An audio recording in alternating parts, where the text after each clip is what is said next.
In the final week of the race for president, Donald Trump's closing argument to voters appeared to backfire. Donald Trump's rally at Madison Square Garden yesterday facing major backlash. Anger, frustration, disgust. It was so incredibly crude. Kamala Harris seized on the issue of abortion with a message aimed at men. Former First Lady Michelle Obama speaking to male voters there with the message, "We as women will become collateral damage to your rage." And fears about election interference were fueled by burning ballots across 3 different states. FBI investigating fires that were set in ballot drop boxes in the Pacific Northwest that destroyed hundreds of ballots. I spoke about all of that with 3 of my colleagues, Lisa Lerer, Astead Herndon, and Shane Goldmacher. I'm Michael Barbaro, and this is The Daily. Well, friends, it has finally happened. This is our final campaign roundtable before the election. Sniff, sniff. All good things must come to an end. Astead Herndon, Shane Goldmacher, Lisa Lerer. Hey. Thank you very much for marking this historic moment with us. We really appreciate it. A very quick note on our timing here. We are having this conversation at around noon on Tuesday before Vice President Kamala Harris delivers a very big speech on the National Mall tonight. We will talk about that here, of course, showcasing your collective predictive powers or lack thereof. So let us jump in. I think that we have to start with the closing argument that we have heard in the form of Donald Trump at Madison Square Garden. Shane, you were there. Yeah, this was quite an event, and it was an event that his campaign had billed as a big speech for him. This is a place, an arena that he had talked about wanting to go. And he pulled together basically the breadth of the current Republican Party, showing how much it is now the MAGA movement. Not to mention 20,000 people in the capital of blue state America. Yeah, and it was filled with red hats, and people were excited. The first 3 or 4 people I talked to in the hallways had come from out of state. This was a sort of a Mecca moment, Trump taking over the middle of this blue city. And they were really hopeful and excited for this. I was also there, literally eating popcorn with Shane. We had a very large box of popcorn because this was a show. I mean, this was like lights. It was splashy. It was very long. I think I was there for 9 hours, and I think Shane was there for even longer. Speaker after speaker talked about how particularly emotional this was for the Trump family, because you got this sense that they felt that their father had built New York, pointing to all his buildings and projects in the city, and that New York, a deeply blue state, had cast him out, had persecuted him. And this was the narrative that came up again and again. And now they were back, and it was supposed to be this hugely triumphant moment designed to show the scale and the reach of what they believe their father, and Trump himself believes he has built, which is a movement. And then. So they had this huge list of speakers, right? It was like, I saw this run of show beforehand. I was like, wow, this is a lot of people. And they had a section called the Hype Acts. And it was a series of people, and it started with a comedian who made a series of beyond off-color remarks, just pure racism. And this is a person speaking at an event that the Trump campaign has built as one of the most important, on the middle of the stage with Trump's name on it, making jokes about Puerto Rico. Let's play, actually, from this comedian. There's a lot going on. I don't know if you guys know this, but there's literally a floating island of garbage in the middle of the ocean right now. Yeah. I think it's called Puerto Rico. Okay. Even the audience seems to recognize, you can hear it, that this has gone too far. Right. And from that point, it was a series of speakers who made a number of off-color and racist, sometimes misogynistic comments. Tucker Carlson got up there and made a couple, I guess they were supposed to be cracks, but they were fairly racist cracks about Harris's race and gender. Can we just play that? Because I think hearing all this collectively is what gives it its power. This is what Tucker Carlson said about the vice president, the Democratic nominee. It's going to be pretty hard to look at us and say, you know what? Kamala Harris, she got 85 million votes because she's just so impressive. As the first Samoan, Malaysian, low IQ, former California prosecutor ever to be elected president, it was just a groundswell of popular support. What is he doing? being racist?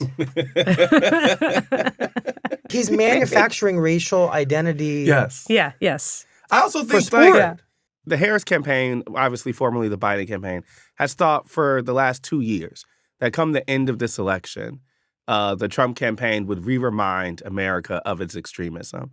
And it's who the Trump campaign has been, and especially in 2024, has decided to lean even further into that.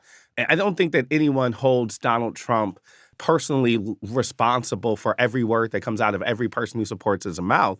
But I do think that the decision to put those people up there and the fact that it overlaps with rhetoric that Donald Trump himself has said over the years is the thing that reminds folks of the type of blame the other, bigoted ideology that Trump is associated with.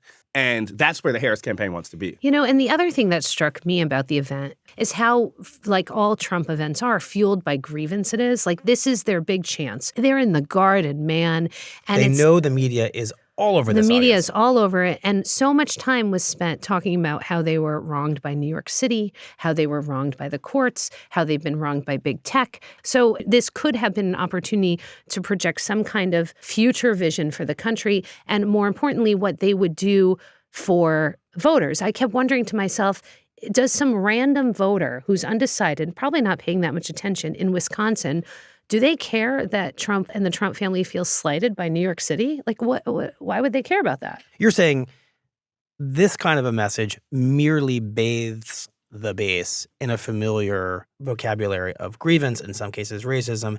It fails as a result to look at the persuadable swing voter and say, I got something new to offer you.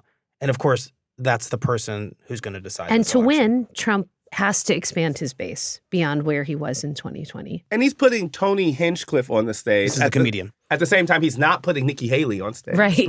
At the same time, he's not embracing. This is not outreach. Yeah, right. He's not. There's no reason that this couldn't be a campaign that included all sectors of the Republican Party.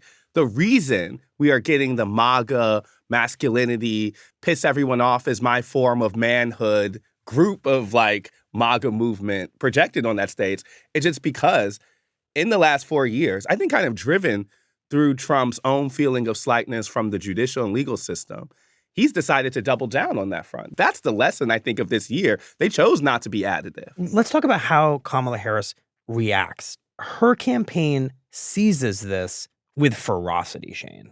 Yeah, it turned out that they had things happening that day that really helped them, which is she was in Pennsylvania and at a Puerto Rican restaurant that afternoon as she's coincidence. Made a very coincidence, but actually a coincidence. When a crude joke about Puerto Rico being a floating pile of garbage is being made. And the reason she's at a Puerto Rican restaurant is there's 500,000, 600,000 voters of Puerto Rican heritage in Pennsylvania, the most important state in the country, and she's making an explicit appeal to them. And so at the same time that Trump has a warm-up act making these insults, she has supporters in that community amplifying her message. Mm-hmm. You know, she immediately cuts a small ad. They roll out a number of endorsements. And really, they're using this to draw attention to Trump and Trump's divisive rhetoric in exactly the way Astead is describing, saying that this encapsulates what you would get if you get 4 more years of Donald Trump. And these are like the ultimate persuadable voters. Like Latino voters have been a group that both campaigns have fought about. And it's also a group where the Trump campaign believes they have made inroads. So it is precisely the kind of people that they need to appeal to win the election. And that, as Astead pointed out, broadening the intent theoretically could have brought them in. Well, let's talk about the Latino electorate for just a moment. And I want to kind of test the proposition that this is going to make much of a difference. And here's why. The latest Times Siena poll of Latino voters had really interesting findings. Not only did it reveal Trump's strength with this group of voters, it finds that Harris has underperformed with Latino voters compared with the past 3 Democratic candidates for president. And really interestingly, that poll found that a majority of Latino voters do not feel that when Trump is talking about immigrants and, in theory, Latino Americans in a negative way, that he's talking about them. There's some kind of a built-in immunity this poll found to that. And so my question is, why would this be any different? Well, I think One, he wasn't talking about Latinos in general. He was talking about Puerto Ricans. It's not as if this was a general thing about the group broadly. There can be a feeling that even when someone demeans immigrants, that's talking specifically about illegal immigrants, not people who came here legally. But what I'm saying, it doesn't actually have to be about you think he's talking about you for it to matter to you. Like, a lot of times, even when we were thinking about 4 years ago in the Democratic primary, the people who are most motivated by messages of racism or accusations of racism coming from Republicans weren't even necessarily the groups it was targeting, but liberals who become more enthusiastic when they realize they're fighting a racist monster on the other side. So some of the energy that this drives, it motivates Black folks. It will motivate white liberals. And it's the reason Democrats ceded this election to their terms. They have been okay with this being a Trump referendum because they think Trump referendum still helps them win. Part of the reason Donald Trump is an unpopular figure is because people think he's a bully. He's mean. Like, I think sometimes we can over-index and think that because the scandal hasn't invalidated him fully, it means it doesn't matter. Mm-hmm. And I don't think that's true. Frankly, I think that, Democrats have built Trump into this unbeatable figure when that's never what the data or reporting has ever said. Just that you cannot assume that the coalition will hold together on anti-Trumpness alone. Okay, remember, in theory, we're still inside Madison Square Garden. You're still working on that bag of popcorn. And Donald Trump takes the stage. He talks at length about undocumented immigration. He says Election Day will be the day that America experiences independence from undocumented immigrants because he will begin mass deportations. And then he comes around to the enemies within. And we have to defeat them. And when I say the enemy from within, the other side goes crazy, becomes a sound. Oh, how can he say? No, they've done very bad things to this country. They are indeed the enemy from within.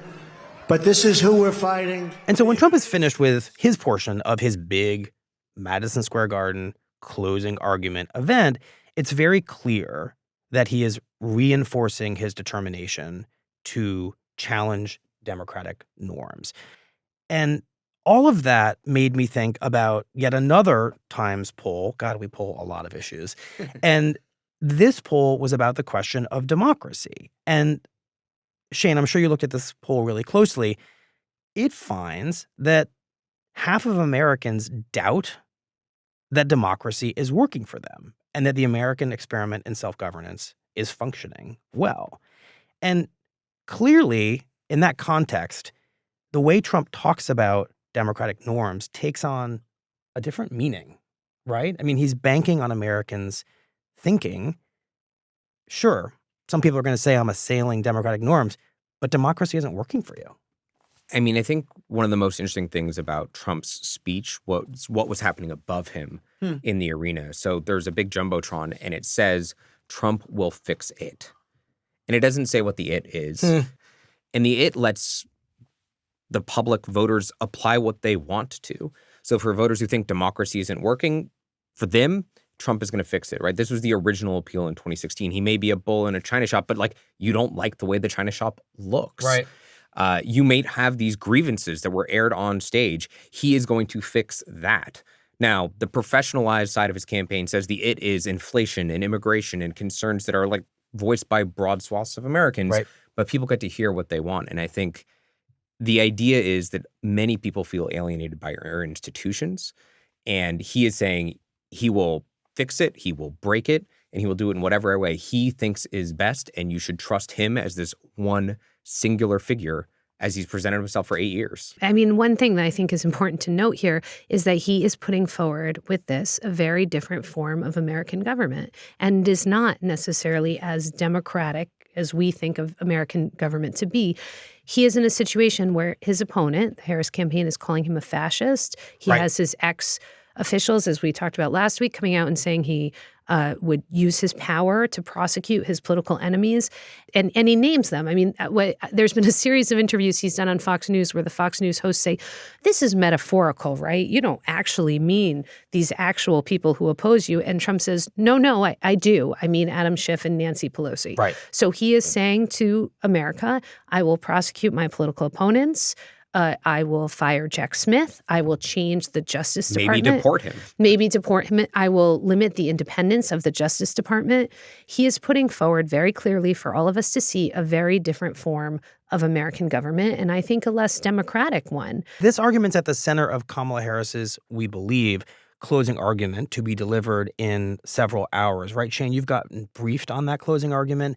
And the reason I want to ask you to talk about the closing argument is that there's a debate within the Democratic Party, you've written about it, about whether closing on Trump as threat to democracy is a good plan, if it matters to enough voters. Democracy is not really a kitchen table issue. So what do you understand to be her closing argument that's going to be coming tonight? And how do you think the campaign thinks about this critique from within the Democratic Party that that's not the right place to land this plane? I think her campaign thinks that they're not trying to land the plane that way, even if it can appear that way in recent days. And the argument that they've said she's going to make tonight is that Trump is entering the White House or would enter the White House with an enemies list and without the staff that's now denouncing him. And she would enter the White House with what she's calling a to-do list of things that actual people care about: grocery prices, housing prices, and also abortion as one of those closing messages. Right, And I we're think gonna get to she's that. trying to pull together the concerns around Trump and pivot from them to make it back centered on voters versus just Trump. Her campaign has done some ads that are just former Trump officials and saying, you know, we don't think that Trump would be good in the White House. Future Forward, which is the biggest super PAC supporting her, has been doing tests of all of the ads, Trump ads, Democratic ads. That ad tested relatively poorly. Interesting. It's other ads where you have regular people saying Trump looks scary and bad and he's going to give taxes to the rich. And I actually think Kamala Harris will help me on my grocery prices. Those are the messages in general that have fared better for Democrats. Democracy doesn't land, Astead. Yeah, I mean, I think it's interesting. I certainly agree with kind of the broader points they're making here. I think it landed in the midterms with a specific electorate and in kind of specific races that had stakes which were important for Democrats. You saw them able to cast the Kerry Lakes, the Doug Mastrianos as extreme, and that was really important for them. And they won those races. I think before we say that it doesn't land, we should acknowledge that it's not like Democrats are working from the premise that there is a problem with democracy they have to fix. They're mostly saying the way the system's working is okay and Donald Trump broke it. And what I hear mostly is an agreement on a problem that Democrats don't really speak to, right? And so just explain that. It would be one thing if Kamala Harris was saying, our political system is not working. And Donald Trump is exploiting that in a poor fashion. But here is what the Democratic Party is going to do to make that system work better. She's not saying and that. Be more responsive. That is not what they're saying. What I think their attack on Trump sometimes sounds like is a defense of a status quo system. Right. Not an acknowledgement of a problem and a pitch to improve it. When you and go so after... it doesn't shock me. It doesn't land for a certain group of people. And it only lands for kind of moderate Republicans. Because those are people who are usually pretty invested, who think the status quo is not all that bad, right? That goes back to the poll. When you criticize Trump for being a threat to democracy, you may reinforce the idea that you think democracy is going well for people when that poll shows it's not. You're hearing that too when you talk to voters. Yes, and all I'm saying is it's not like they've ever tried the opposite, to present a different type of vision of how you would reshape government to work better for people. Got it. They've never tried that. That's not their effort, really. So all I'm saying is, I don't like when the democracy argument is dismissed as ineffective, when the democracy argument they're giving is just Donald Trump is bad. Mm-hmm. They're not presenting a competing vision on how a system can work better for people. And in my reporting, I feel like that's the thing I hear the most with the type of voters they lose. And so if Donald Trump is promising change, and that is bull in China shop, you know, I can see how he picks off a couple of those people when it feels like the other side is offering stability, but you don't like what's in the China shop. And the challenge from the beginning for Harris taking over from Joe Biden so late in this race is you are the sitting vice president. Yes. Right. You have a deep challenge to be representing change. Now, they made a big pitch at that at the beginning, and I think it was actually one of her successes early in this race was embodying change, but she has struggled more recently to differentiate herself from Biden and to represent a totally new vision. The Harris campaign is not just focused in its closing argument days on democracy. Of course, it is focused on several issues. It felt like over the past few days, the focus that broke through was the Harris campaign's emphasis on abortion. And it enlisted Michelle Obama, Lisa, to deliver a speech, I believe it was in Michigan, that has been zooming across the internet.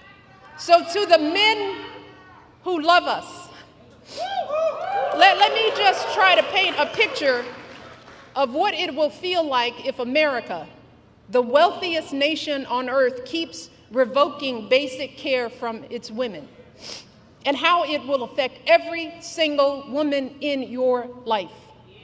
Your girlfriend could be the one in legal jeopardy if she needs a pill from out of state or overseas, or if she has to travel across state lines because the local clinic closed up. This was far more explicit, I thought, than the message to women we heard last week from Congresswoman Liz Cheney, which we had talked about. She encourages women to vote for Harris, your husband, your friends, they don't need to know. This is a message to women, but really also to men, that the women in their lives could die under a Trump presidency. If your wife is shivering and bleeding on the operating room table during a routine delivery gone bad, her pressure dropping as she loses more and more blood, or some unforeseen infection spreads and her doctors aren't sure if they can act, you will be the one praying that it's not too late. You will be the one pleading for somebody, anybody, to do something. Yeah, it was an extraordinary message. And it was, I've spent a lot of time listening to politicians talk about abortion on both sides of the aisle. You wrote a whole book about it. I wrote a whole book about it. I have never heard someone make an argument quite like this. You know, abortion is always seen as a woman's issue historically. It's not, of course, because it takes two people to make a baby, sometimes more, last I checked, depending on your fertility situation. So it's a much broader issue that it really encompasses men too. And politicians have shied away from that. Michelle Obama did not. She addressed it directly to men. And this is an argument the campaign has made through the stories of women who have faced these really gut-wrenching medical and emotional choices and situations over their pregnancies. But having Michelle Obama make it so explicitly to men, I think laid out the stakes that the Harris campaign would like to fight this election on in a different and really direct way, and one that shows sort of how this issue has evolved in the post-Roe era. We're in a different place than we were in 2020 when Roe was on the books. It was interesting to me that both Barack and Michelle Obama have used this very precious time on the campaign trail on behalf of Kamala Harris to appeal to men in a very different way, obviously, than Trump is seeking to do so. Shane, how important is a moment like this, and where is the campaign trying to take the question of abortion in these last hours? I mean, I would take Michelle Obama's speech, Trump's appearance at the Garden, her speech tonight, and say the entire goal for both sides is to get the very tiny sliver of undecided voters to be thinking about the issues that are better for the Democrats or better for the Republicans. If you are an undecided voter and you are thinking about abortion, you are probably more likely to vote for Kamala Harris. Abortion rights are widely popular in this country. Trump's decision to appoint justices that overturned Roe is not popular. If that's what they can get people to think about, that is a winning issue for Democrats. But the idea is, can you get people to focus on those issues? Can you get people to focus on the potential threat that Trump has to democratic institutions? Mm-hmm. And on the Trump side, what he has not done as well recently is get people to focus on the issue sets that are good for him. Immigration, people's frustrations about the economy. Lisa, I suspect it's because of what Shane is saying that the Harris campaign thinks that they are more effectively communicating on the issues that are mattering to swing voters than the Trump campaign is, that you were confident enough to boldly report that the Harris campaign's staffers believe, and I'm sure it's tentative, that they're doing okay right now. That there's a confidence that they might win. I mean, which is always a very risky thing to ever write. Yeah, I mean, look, it's where they are, right? So I'm reflecting what me and what my colleagues and I have been hearing from people at the top levels of this campaign. And the phrase that kept coming up actually was nauseously confident, which is sort of a variation on cautiously confident, I guess, which is not to say this race is not extremely tight. It is. It's neck and neck, and it could really go either way. Why are they nauseously confident? confident? They believe that they are closing out on a message that's resonating, that some of this sense that they've been so desperate to remind people of with Trump, the things that people didn't like about him, his divisiveness, his style, that in this final week or so has been front and center. So they believe that favors them. They're also happy with the abortion argument and how that's been landing. They see that that's motivating, particularly to female voters who are turning out and voting, they believe. And early voting has not necessarily looked as strong for them. There's been a high level of Republican turnout, but their sense on that is that Republicans are effectively cannibalizing their election day vote. Right, that these are people that would have voted anyhow, and now they're just coming out earlier. So what they think is this is a race that this is going to be a real shocker for everybody. So please brace yourself. It will be a race that is decided on election day. That is their line right now. Look, I mean, you can also see what the Trump team is doing, which is that Donald Trump today is calling a news conference in Florida for basically a do-over because he didn't, in fact, delivering the closing message at Madison Square Garden. He is trying to gather the cameras and do it again because it was drowned out by the speakers that he selected, that his team selected to precede him on stage. Yeah, I mean, if the polling tells us it's 50-50, I think it comes down to which campaign's theory of the case matches the most on the electorate as we get to the day. And you can see the reasons why the Harris campaign, there's a growing confidence there. Their voters are ones we know are more likely to turn out. They have You mean women? Yes. I mean women, I mean more college educated. I mean they're the type of people who are more likely to have voted in the midterms. I mean anti-Trump motivation as the surest reason of coming out rather than, the thing about betting on the Joe Rogan bros is they got to actually go. They have to be registered. Yeah, and so sometimes even when, we've done episodes focusing on low propensity voters, young men and people like that, and sometimes I'll go through this whole process with them and at the end I'm like, I see the theory that the Trump campaign is going to convert this guy into voting, but I'm not sure little bro here is going to vote, right? And so that gap between who they're appealing to and their likelihood to come out is a challenge for them. Right. And so one thing I think that we have to acknowledge is Trump has the harder task in this election, but does not make it an impossible one. And to me, the most important factor and the reasons why he still has an issue set that really works for him and a lane that works for him. Are you changing the page from Donald Trump in that era and that tone of politics, or do you want to turn the page on Biden and that administration's policy? And I think we cannot understate the opportunity for a switch was a chance for them to reset in a lot of ways. But they've basically run the Biden campaign with Kamala Harris at the top. And I think abortion rights is taking up more prominent rights. I'm not saying exactly. I don't think that's true exactly. I think the mere act that she can campaign in 5 states over 2 days means it's not the Biden campaign, right? Because he can go places. She can go. But I'm saying creating the anti-Trump... Draw crowds. Yeah. I'm saying creating the anti-Trump coalition is a choice they had to make, partially because they tied themselves for 2 years to the status quo. To an administration that was unpopular. Can I say and that is still the barrier they are overcoming. The Democrats feel good about how the last couple of days have been and the focus, and can they have shifted people's focus to these issues? The reason the Trump team is confident and has been confident is the one issue that for many, many months is ranked as the most important issue in this election is the economy. And on that issue, Donald Trump has maintained his advantage, that overall more voters trust Donald Trump on the economy. And so for them, if voters move back to the issue where they've cared most, the Trump team has felt confident that that is the way that where they can win this race. The Harris people are successfully pivoting the conversation, not just on that issue. So we don't know on Election Day what issue most of these most important swing voters are going to be thinking about. And that's what this week is very much about. I hear it'll be decided on Election Day. That's the I heard that here breaking first. news. Speaking of Election Day, there have been some really worrying incidents involving ballots over the past couple of days, and I don't want to make too much hay out of 3 ballot boxes in 3 states being lit on fire. But 3 ballot boxes in 3 states were lit on fire. How much should we be worried about that, do you think? I mean, one thing that struck me throughout this whole race is how much concerns of violence have been present, particularly among voters. It's more than anxiety. It's fear. It's menace. I think it is definitely out there, and I think people are worried about it. I don't see a universe where the result is believed. Oh. Trusted. Like, what is that universe?